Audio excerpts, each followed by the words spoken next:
새 언약의 대제사장, 새 언약의 대제사장이라는 제목으로 여러분과 말씀을 나누겠습니다. 오늘은 8장 전체를 함께 나누려고 하는데요. 여러분, 이 8장 첫 절에 보면 이렇게 시작을 합니다. 지금 우리가 하는 말의 요점은 이러한 대제사장이 우리에게 있다는 것이라.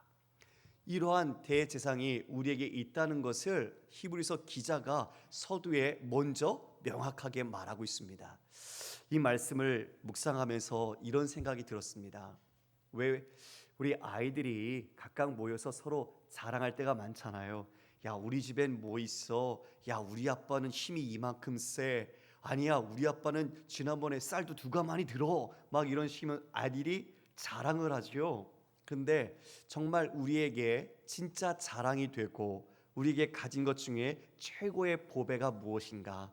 이것을 히브리서 기자가 마치 그것을 자랑하는 것처럼 이것을 정말 드러내서 그 듣는 모든 독자들이 알기를 원하는 것처럼 이야기해 주는 그런 느낌을 받았습니다. 이러한 대제사장이 우리에게 있다. 그러니까 뭐예요? 얼마나 든든하냐? 우리가 이만큼 하나님의 은혜를 받았다. 이것을 강조해 주는 것이죠. 그러면 그 제사장은 어떤 대제사장입니까?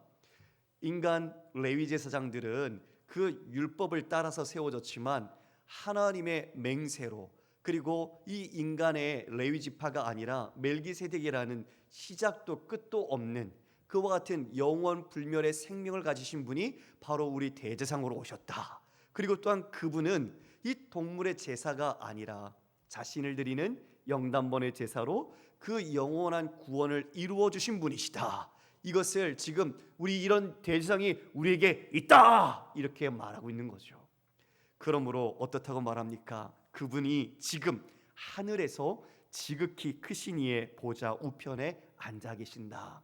성도 여러분, 그분은 원래 어디 계셨습니까? 예수님은 원래 하늘에 계셨어요. 그러나 땅에 왜 오셨습니까? 바로 우리의 죄를 대속하기 위하여 그 구속 사역을 이루기 위해 오셨지요. 다시 하늘로 올라가셨다는 것은 무엇을 의미합니까? 그 모든 것을 마치셨다는 겁니다. 할렐루야. 실패하고 일을 중단하고 중간에 그만두고 가신 게 아니라 그 모든 것을 완성하시고 끝내셔서 지금 다시 원래 있던 그 하늘 성소로 가셔서 그곳에 계신다는 것을 말씀하는 겁니다. 완전한 하나님의 순종, 하나님의 구원의 큰 일을 우리를 위해 완성하셨다.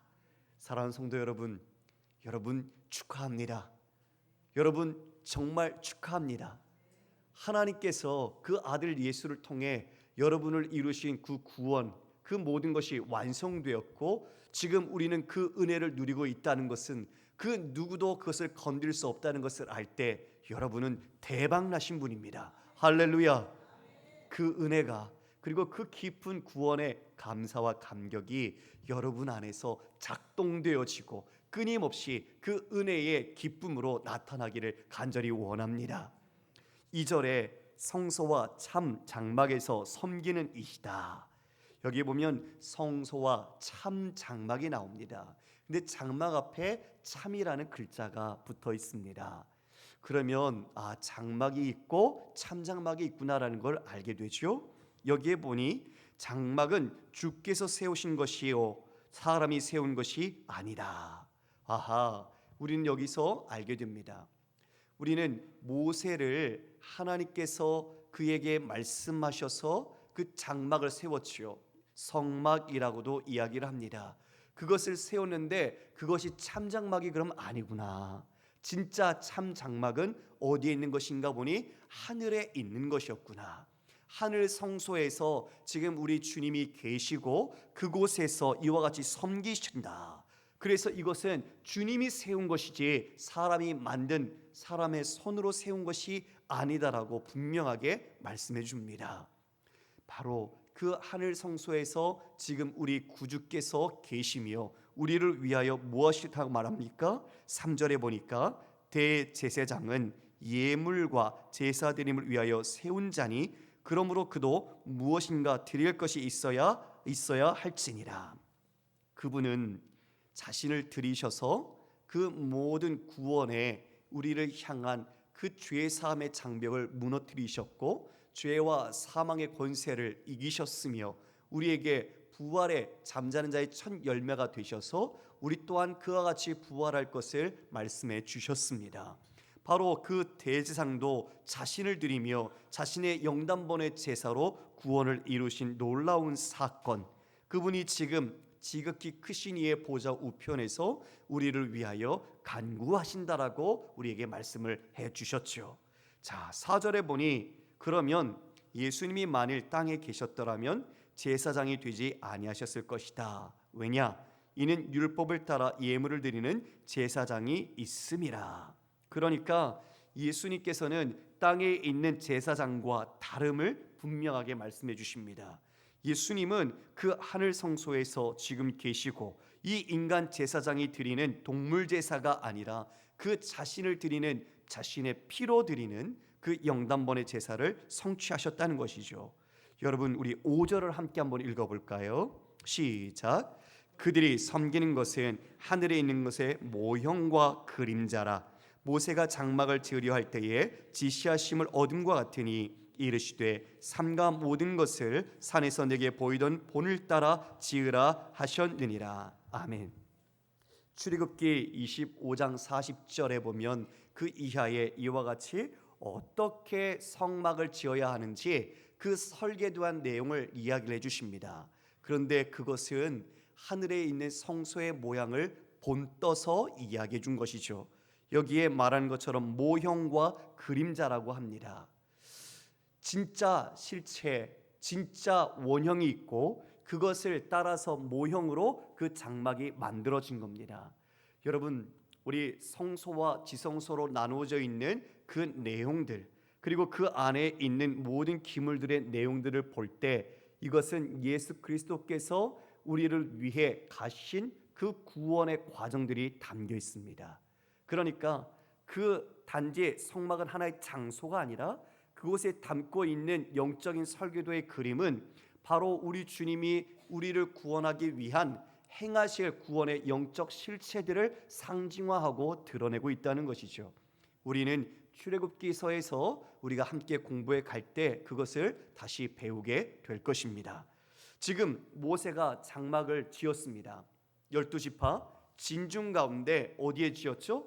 가운데 장막을 세웁니다. 자, 여러분, 저를 보십시오. 가운데라는 것은 여러분 의미가 있는 거죠. 중앙이고 중심이고 가장 중요한 자리라는 것을 상징합니다. 12지파가 있지만 그들의 진중앙에 장막을 세우심은 하나님께서 그들과 함께 하시겠다는 것을 그 장막이라는 텐트로 그 안에 거하심으로 나타낸 것뿐만 아니라 그 물리적인 위치가 이 모든 이스라엘 백성들에게 하나님은 어떠한 분인지를 우리에게 상징하고 시사하는 것입니다. 즉 인간에게 있어서 하나님은 그 마음의 중심에 있어야 한다. 그 마음의 보좌에 하나님께서 좌정에 있어야 한다라는 그 위치를 우리에게 영적인 질서로 말해 주는 것입니다. 만약 이것이 바뀌면 우리는 그 모든 것을 타락과 부패와 재앙으로 맞이하게 될 것입니다. 여러분, 우리가 보지 않았습니까? 출애굽기서에서 출애굽을 하는 그 목적을 여호와 하나님께서는 내 백성을 보내라, 그들이 나를 섬길 것이라고 말씀합니다. 그들을 출애굽하는 목적은 바로 그들이 떠났던 하나님을 예배하고 하나님을 섬겨야 하는 자리를 이탈한 것을 다시 회복하심이 바로 구원이고 우리가 돌아가야 할 자리라는 것이죠. 그러니까 우리의 마음 중심에 만약 하나님이 아닌 다른 것을 놓았다면 우리는 빨리 그것을 하나님을 중심으로 모셔야 합니다. 그것이 우리가 사는 길입니다. 그것이 우리가 진정한 축복을 받는 길입니다. 그러므로 여러분의 마음의 보좌에 우리 중심에 하나님을 모시고 주님을 섬길 때 우리는 그 축복과 평강을 누리게 되는 것입니다. 성도 여러분, 이제 그 장막, 그 이후에 이 장막이 어떻게 변합니까? 예수님께서 이 땅에 오십니다. 그리고 이 땅에 오셔서 이 땅 가운데 그분이 거하신다라고 표현했습니다. 그 거하다라는 표현이 바로 스케노라는 장막을 친다라는 뜻입니다. 그러니까 하나님께서 모세에게 장막을 통해 이스라엘 백성 가운데 거하셨지만 이제는 예수님께서 친히 말씀이 육신되어 우리 가운데 거하심, 바로 장막을 치시고 우리에게 오셔서 말씀하시고 우리와 함께 더불어 사역하시고 제자 훈련하시고 그 모든 구원의 길을 가신 것입니다. 그리고 주님 승천하십니다. 승천 후에 이제 보혜사 성령이 우리에게 오십니다. 여러분, 보혜사 성령께서 오셔서 어디 가운데 좌정해 계십니까? 우리 안에 계십니다. 우리 안에 텐트를 치신 것처럼 우리 안에 자리를 펴시고 우리 안에 살고 계십니다. 할렐루야. 이 지금의 과정이 하나님께서 여러분을 향하여 어떻게 구원의 과정과 섭리를 이루어가는지를 단적으로 보여주는 그림입니다. 장막으로 그리고 육체의 예수 그리스도께서 오셔서 우리 가운데 거하시고 이제는 아예 우리 안에 성령께서 함께 내주하시고 살아가심, 이 모든 것은 바로 여러분을 결코 놓지 않겠다는 하나님의 구원의 의지와 긍휼과 사랑의 표현인 것이죠. 여러분, 그러므로 우리는 얼마나 기쁘고 얼마나 사랑하고 얼마나 감사합니까? 이 모든 것이 하나님의 자비 속에서 긍휼로 우리에게 이루어진 선물이기 때문입니다. 여러분, 우리 그 다음 6절 한번 읽어볼까요? 시작. 그러나 이제 그는 더 아름다운 직분을 얻으셨으니 그는 더 좋은 약속으로 세우신 더 좋은 언약의 중보자시라. 여기에 보면 비교급이 연달아 나오죠. 왜냐하면 앞서 인간 제사장과 비교할 수밖에 없기 때문에. 물론 우리 예수님은 비교 불가한 분이십니다. 하나님이시니까요. 그 누구도 견줄 수 없는 분입니다. 그러나 우리가 이해하고 알아들을 수 있기 위하여 문학적인 표현으로, 문법으로 비교급을 표현한 거죠. 여기서 더 아름다운 직분을 얻으셨다. 그는 더 좋은 약속으로 세우신 더 좋은 언약의 중보자다. 언약이 있습니다. 그런데 그 언약과 비교할 수 없는 더 좋은 언약의 중보자라고 합니다. 여러분, 중보자라는 건 어떤 뜻입니까? 우리를 위해 기도와 간구하시는 분, 돕는 분을 말합니다. 그래서 떠나지 않고 함께 하시며 우리의 구원을 끝까지 완성을 이루어 가시는 분, 바로 우리 예수 그리스도께서 이와 같은 보혜사, 중보자셨고 또 지금 우리에게는 우리 성령께서 우리에게 보혜사로서 역사하고 있는 것이죠.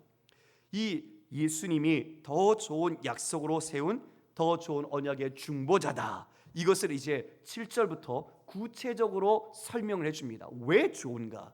첫 것과 비교할 때 왜 더 좋을 수밖에 없는가? 이것을 명확하게 깨닫게 해주는 것입니다. 우리 7절 말씀을 볼게요. 저 첫 언약이 무흠하였더라면 둘째 것을 요구할 일이 없었으려니와. 여러분, 첫 언약은 무엇을 말할까요? 첫 언약이 무엇을 의미하는 겁니까?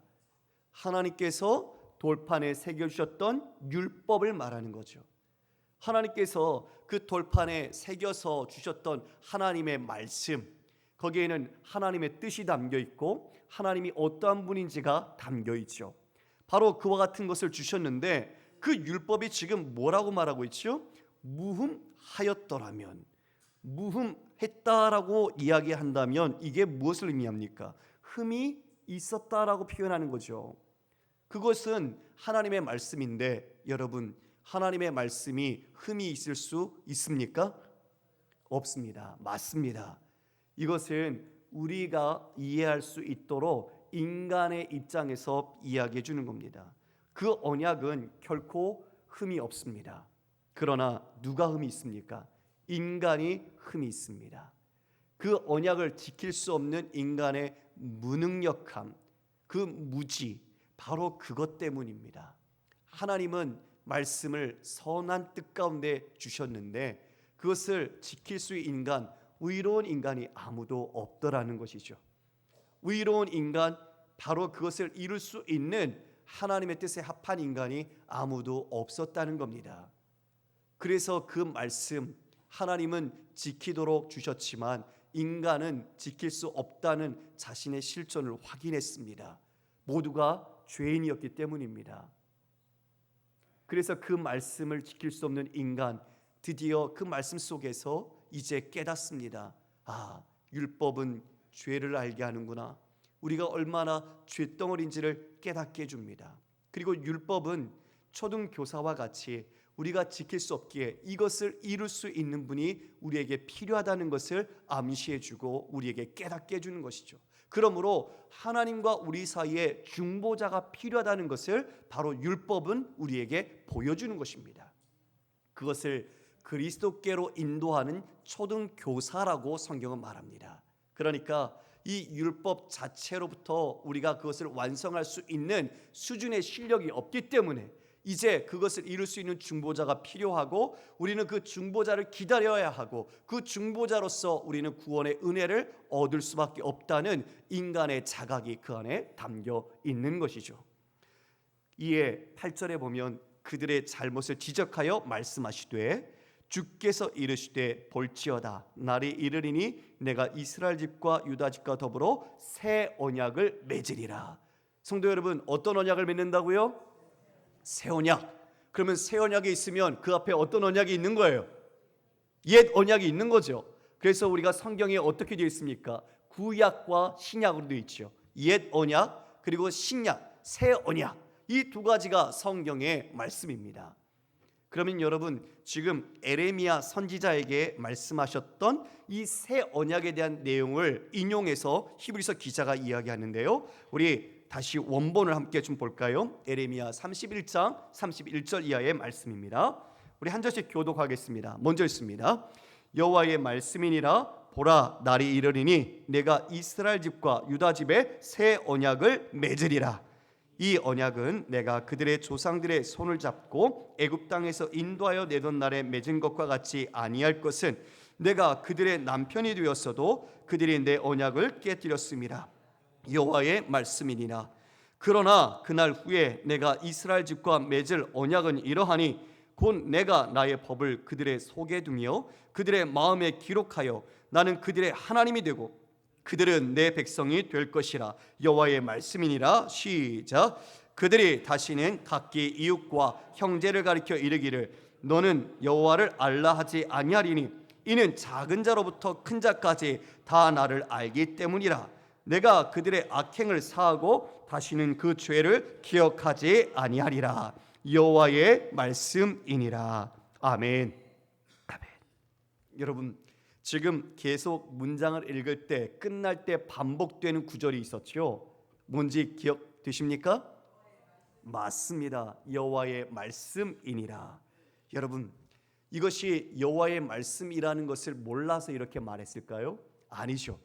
이와 같이 세 번이나 각절 끝에 이야기한 것은 바로 이 새 언약을 하나님은 반드시 성취하겠다는 겁니다.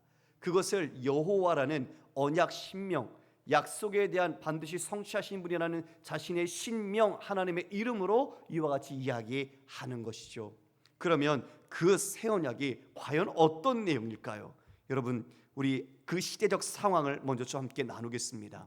에레미야에게 이 말씀을 주셨을 때는 영적 타락이 아주 심했던 시대입니다. 이미 북이스라엘은 아수르에 패망당해서 포로로 끌려갔습니다. 그러면 남유다는 잘해서 남아있느냐? 아니죠. 남유다도 바벨론에 의해서 그들이 침탈당하고 유린당할 날이 다가오고 있습니다. 바로 그 시기입니다. 우상 숭배하고 하나님을 떠나고 자신들의 이익과 삶의 목적을 삼고 하나님을 경배하지 않았던 그들, 스스로는 선민이고 하나님의 백성이라고 이야기하지만 껍질만 남고 그 아무런 알맹이도 없는 신앙의 모습들 속에서 지금 그 에레미야에게 하나님이 언약의 말씀을 주신 것입니다. 그 언약을 통해서 다시 너희 이스라엘 백성들을 하나님은 회복할 것이다. 그 내용들을 다시 선포하게 하십니다. 그러나 그 전제가 있습니다. 무엇입니까? 이에 바벨론으로 끌려갑니다. 바벨론 유수를 통해서 그들이 정결하게 되어지는 기간이 필요합니다.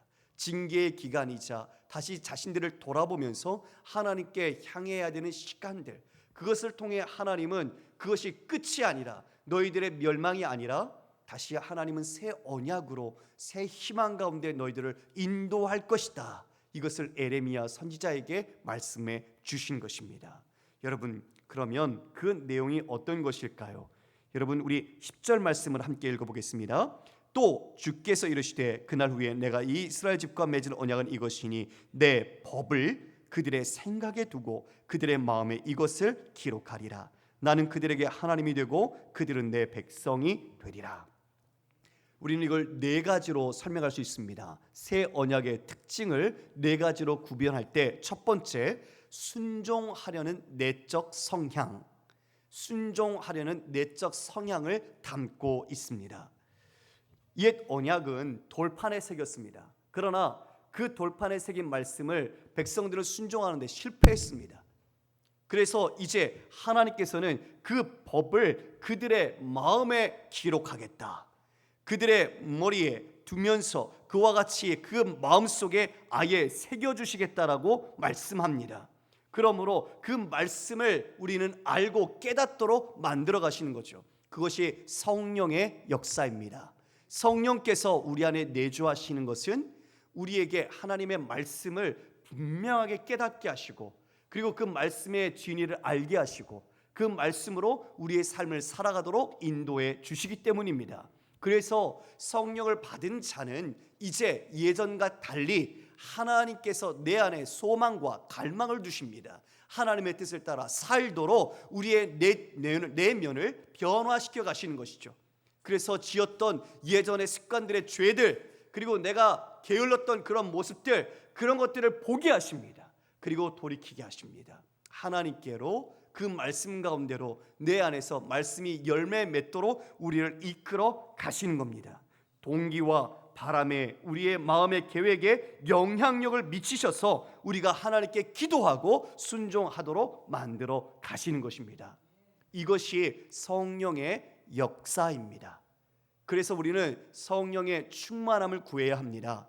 성령 충만할 때 우리는 그 성령의 통치와 다스림을 받습니다. 그 말씀의 뜻을 더 깊이 묵상하고 그 말씀이 우리를 붙들어 가도록 우리는 순종으로 주님 앞에 자신을 내어 드리게 되는 것입니다. 이와 같이 새 언약은 이제 돌판이 아니라 바로 여러분들, 우리 이 마음속에 하나님의 법을 기록하셨다. 그러므로 그 법을 누구든지 알고 깨닫고 그 의미를 따라서 순종할 수 있도록 우리의 인격적인 변화, 우리의 신앙의 변화를 이끌어 가시는 것입니다. 할렐루야. 그래서 우리는 매일매일 이 변화를 맛보아야 합니다. 어제의 내가 아니라 오늘 우리가 더 말씀을 배우고 그 말씀의 뜻을 정확히 알 때 우리는 어제와 같은 나로 살아갈 수가 없습니다. 하나님의 뜻을 더 깊이 아는 우리는 매일매일 우리의 아이들이 밥을 먹고 자라가듯 우리의 영적인, 우리의 신앙의 인격도 자라가는 것입니다. 더 성숙해지고 더 주님을 닮아가고 주님의 뜻을 알기에 더 순종하려고 하는 내 안에 성령의 소욕을 따라가는 그 모습이 우리의 삶의 외적인 모습으로 함께 드러나는 것입니다. 이어서 이와 같이 이야기합니다. 그들에게 나는 하나님이 되고 그들은 내게 백성이 되리라. 이것은 이 새 언약을 통해서 하나님과 확고한 관계를 갖겠다는 겁니다. 어떤 관계요? 확고한 관계. 여러분, 우리는 아이가 출산을 하게 돼서 출생을 하게 되면 이제 우리 각각 우리 주민센터에 가서 울리죠. 출생 신고를 합니다. 이 아이가 태어났다고 출생 신고를 하게 되고 우리 주민등록 등본을 보면 거기에 이름이 올라가 있습니다. 내 자녀라는 것을 분명히 증거해 주는 것이죠. 하나님께서는 그 모든 증명과 증거를 바로 이 언약 속에서 말씀하십니다.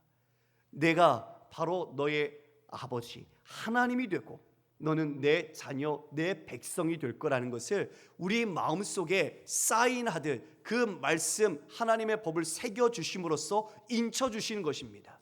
그러니까 우리는 하나님의 말씀을 살아내고 가까이 하고 그 기도하는 그 모든 것들이 하나님과 우리의 관계를 드러내는 거죠.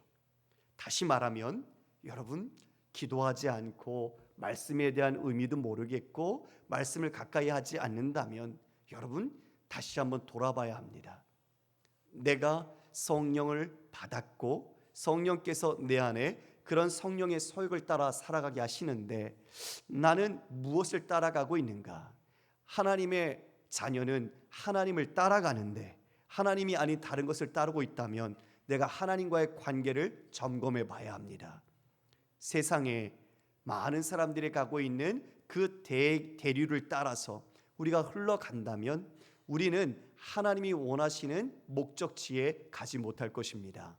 우리는 성령이 내 안에 계심은 우리를 인쳐주심이요 그 인침은 하나님의 소유요 하나님의 것으로서 우리를 이끌어 가시겠다는 의지입니다. 그러므로 성령이 내 안에 계시고 그 말씀이 내 안에 새겨졌다는 것을 우리가 믿을 때 나는 하나님의 것이라는 것, 하나님의 백성이라는 것을 분명히 인식하기를 소망합니다. 여러분, 이게 중요합니다. 이게 중요합니다. 우리의 자녀들도요, 밖에 나가면 엄마 아빠가 누군지 알고 그 엄마 아빠를 든든히 생각하면서 자신이 삶을 살아갑니다. 자신이 비록 그 일을 감당하지 못할지라도 부모가 그 모든 것을 해줄 수 있다는 아이들에게도 인간적인 믿음이 있고 그 소망이 있습니다. 그러면 우리는 어떤 사람입니까? 하나님의 백성이요 하나님의 자녀요 우리의 아버지가 하나님이시고 그분이 우리의 하나님이라는 걸 안다면 우리는 어떻게 행동할 수 있겠습니까? 당연히 우리는 그 하나님을 신뢰함으로 주님을 자랑하고 주님을 드러내고 그 뜻을 따라서 우리의 삶을 살아갈 때 하나님의 영광, 하나님의 기쁨, 하나님의 자랑이 우리의 온 삶에 가득하게 될 것입니다. 그것을 하나님께서 기뻐하시지 않겠습니까? 내 자녀라면 부모의 뜻을 알고 부모를 기쁘게 하는 것이 우리에게 있는 가장 최고의 효겠지요. 비록 우리가 온전하지 않아서 때로는 그렇게 하지 못할지라도 하나님은 여러분 마음속에 성령을 보내주시고 그와 같이 말씀을 새기셔서 너는 내 것이라고 확고한 내 백성이라고 말씀해 주고 있습니다. 그러므로 담대하십시오. 주님을 신뢰하십시오. 주님을 의지하십시오. 돈과 사람과 권력 앞에 우리가 비굴하게 살지 마십시오. 하나님은 그것보다 크신 분이십니다. 하나님은 그 모든 것을 넘어서시는 분이십니다. 아버지께서 하나님이시니 우리가 그 하나님을 신뢰함으로 그 믿음의 담대함과 믿음의 패기를 가지고 여러분이 담대하게 승리하기를 원합니다. 우리 그 다음 절 한번 읽어볼까요? 11절입니다. 또 각각 자기 나라 사람과 각각 자기 형제를 가르쳐 이르기를 주를 알라 하지 아니할 것은 그들이 작은 자로부터 큰 자까지 다 나를 알미라. 세 번째는 하나님을 아는 지식입니다. 새 언약은 하나님을 아는 지식을 우리에게 주는 것이죠. 우리의 각 생각과 마음의 말씀을 기록했기 때문에 우리가 모든 작은 자로부터 큰 자까지 모든 사람이 바로 그와 같이 성령을 받고 하나님의 백성된 자, 새 언약의 백성은 하나님을 안다라고 말하고 있는 겁니다. 하나님을 알기에 우리가 그 뜻대로 나아갈 수 있습니다. 성령이 오셔서 우리에게 그 뜻을 알게 하시기 때문에 우리는 하나님을 더욱더 날마다 알아가고 깨닫게 되는 것입니다. 여러분, 이 기쁨이 우리가 말씀을 읽을 때 송이꿀보다 달다고 하는 말씀, 그것을 경험하기를 원합니다. 말씀 한 절 한 절 속에 우리를 향하신 하나님의 계획과 사랑과 뜻을 우리가 알아갈 때 여러분 얼마나 감사와 기쁨이 넘칠까요? 우리 성도님들이 매일매일 말씀을 대하면서 그 은혜를 경험하기를 원합니다. 예전에 일화입니다. 말씀을 참 사랑하는 교수님이 계셨습니다. 그래서 그 교수님이 함께 그 다른 분과 여행을 가셨을 때에도 그분이 새벽에 말씀을 다른 사람 깨우지 않으려고 밖에 테라스에 나가셔서 그곳에서 말씀을 보셨다고 이야기를 들었습니다. 같이 가게 되면 어느 정도 우리가 그 사람에 좀 맞추어서 그리고 안 할 수도 있잖아요. 그런데 그 말씀을 사모함이 그와 같이 방해를 주지 않고 홀로 나가서 그 밖에서 말씀을 보고 있는 모습을 보았을 때 얼마나 사랑하는지 그것을 알게 되지 않습니까? 성도 여러분, 하나님 사랑은 곧 말씀을 가까이 하는 것입니다. 여러분의 삶에 말씀을 얼마나 가까이 하고 계십니까? 아침에 우리가 눈을 뜨고 또 저녁에 우리가 잠자리에 들 때 그 똑같은 24시간을 살아갈 때 여러분은 그 가운데 말씀에 어떻게 시간을 쓰고 계십니까? 정말 중요한 것에 우리의 시간과 마음을 쓰지 못한다면 그건 지혜가 없는 사람일 겁니다. 바쁘고 분주할수록 가장 중요한 것을 하는 것이 가장 경영의 원리 아니겠습니까? 그렇다면 여러분의 삶에 정말 하나님께 그 말씀에 얼마나 비중을 두고 있습니까? 자녀 양육 중요하죠. 살림, 직장의 일, 그리고 공부 너무나 중요합니다. 그런데 여러분, 아까 드린 말씀처럼 우리의 자리가 뒤바뀌면, 하나님이 우리의 삶의 중심에서 다른 것으로 뒤바뀌면 우리가 붙잡고 있는 그 모든 것은 우리에게 고통을 초래할 뿐입니다. 하나님의 말씀이 내 영혼과 내 마음 심비에 새겨져 있어서 그 말씀을 가까이 하는 자가 복된 자인 줄 믿으시길 바랍니다. 우리가 그것에 결코 양보하지 맙시다. 자녀들도, 우리 자신도, 우리 부부도, 우리 가정도 양보하지 마십시오. 말씀보다 더 시급한 건 없습니다. 자녀들이 세상에 성공하고 세상에서 인정받을지라도 하나님을 떠나면 아무 소용없습니다.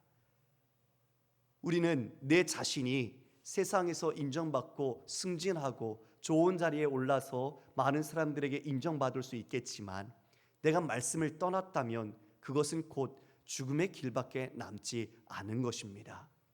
우리가 말씀을 먹어야 성도는 삽니다. 물고기가 물을 떠나선 살 수 없듯이 우리는 하나님의 말씀이 우리의 양식입니다. 그러므로 그 말씀을 날마다 꼭꼭 여러분들이 씹어서 그 말씀을 먹어서 소화시키시고 그 말씀으로 여러분의 영적 성장을 이뤄가기를 간절히 원합니다. 우리 네 번째 함께 읽어볼까요? 우리 12절 함께 읽겠습니다. 시작. 내가 그들의 불의를 긍휼히 여기고 그들의 죄를 다시 기억하지 아니하리라 하셨느니라. 예, 마지막 네 번째가 죄의 용서입니다. 새 언약에 담긴 특징 네 번째, 죄의 용서. 우리를 긍휼히 여기고 다시 죄를 기억하지 않겠다. 새 언약에는 이에 그리스도의 피가 전제되어 있습니다. 예수님의 십자가의 제물 되심, 그 피로써 우리가 죄의 용서를 받고 긍휼을 입고 하나님의 자녀가 되는 것이 바로 이 새 언약에 담겨 있는 내용입니다. 죄 용서, 우리가 그럴 자격이 없는데, 그럴 만한 것을 하나님 앞에 내놓을 것이 없는데 하나님이 우리를 긍휼히 여기심으로 우리를 용서하셨다고 합니다. 사랑하는 성도 여러분, 우리가 신앙의 예배당에 온 시간들, 그 세월들을 더할수록 모르는 게 바로 그겁니다. 왜 주님은 나를 사랑하셨나? 왜 주님은 나 때문에 예수님을 십자가에 못 박으셨나? 잘 알 수 없습니다. 신비라는 표현밖에, 하나님이 나를 사랑하시고 긍휼히 여기신다는 것밖에 내가 답을 할 수 없습니다. 왜 나 같은 자를 그토록 자신의 아들을 십자가에 못 박으시면서까지 긍휼히 여기시고 사랑해 하셨는가? 날마다 저는 그걸 기도합니다. 알게 해달라고, 그걸 깨닫게 해달라고, 그리고 그 사랑을 따라가게 해달라고 기도합니다. 성도 여러분, 우리도 그 답을 알지 못하지만 명확히 우리의 마음으로 깊이 고백하고 그것을 다 알 수는 없지만 우리가 그 사랑을 날마다 알아가고 그것을 경험하는 우리가 되기를 원합니다. 하나님의 긍휼, 그것이 우리를 붙드신 사랑이었습니다. 여러분의 모든 삶에서 그 긍휼이 흘러넘치길 원합니다. 오늘 마지막 13절에 새 언약이라 말씀하셨으니 첫 것은 낡아지게 하신 것이니 낡아지고 수여하는 것은 없어져 가는 것이라. 예, 옛 언약은 이제 낡아질 겁니다. 필요 없습니다. 그것 이미 끝났습니다. 새 언약이 왔기 때문이죠. 우리 예수 믿고 우리 모든 성도는 새 언약의 백성입니다. 하나님께서 성령으로 함께 하시고 우리의 마음속에 주님의 말씀, 주님의 법이 새겨져 있고 우리는 그것을 알기에 하나님을 날마다 알아가고 있고 그 긍휼로 죄의 용서함을 받은 자입니다. 그래서 우리는 대박 맞은 사람입니다. 성도 여러분, 말씀을 정리하겠습니다. 왜 히브리서 기자가 지금 이와 같이 예수 그리스도를 증거합니까? 그들이 옛 언약으로 돌아가려고 했기 때문이죠. 히브리서의 독자들이 자신 로마에 있는 디아스포라 유대인들이 믿음의 역경과 환난 속에서 친숙한 옛 모세의 언약으로 돌아가려는 그 회유 속에 흔들리고 있었기 때문입니다.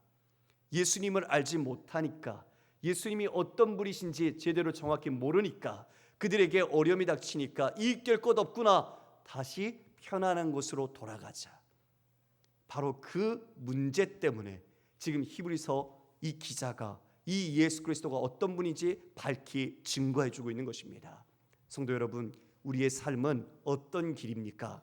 우리도 혹시 믿음의 아픔과 고난과 역경이 있으면 옛사람, 이 세상의 가치관과 사고방식, 삶의 방식을 따라 돌아가려고 하지 않습니까? 그렇다면 우리도 똑같이 어리석은 사람입니다. 우리에게 주어진 새 언약이 어떤 것인지, 그리고 그 언약의 중보자로 오신 예수 그리스도께서 무엇을 이루셨는지 모르는 사람일 겁니다. 그러므로 우리가 다시 한번 오늘 이 말씀을 통해서 내가 예수 그리스도를 밝히 알고 새 언약의 은혜를 입은 백성이라는 것을 알 때 여러분 앞에 주어진 믿음의 길에 흔들림 없이 의의 길로, 하나님께서 기뻐하시는 순종의 길로 걸어가는 우리 모든 성도가 되시기를 주님의 이름으로 축원합니다.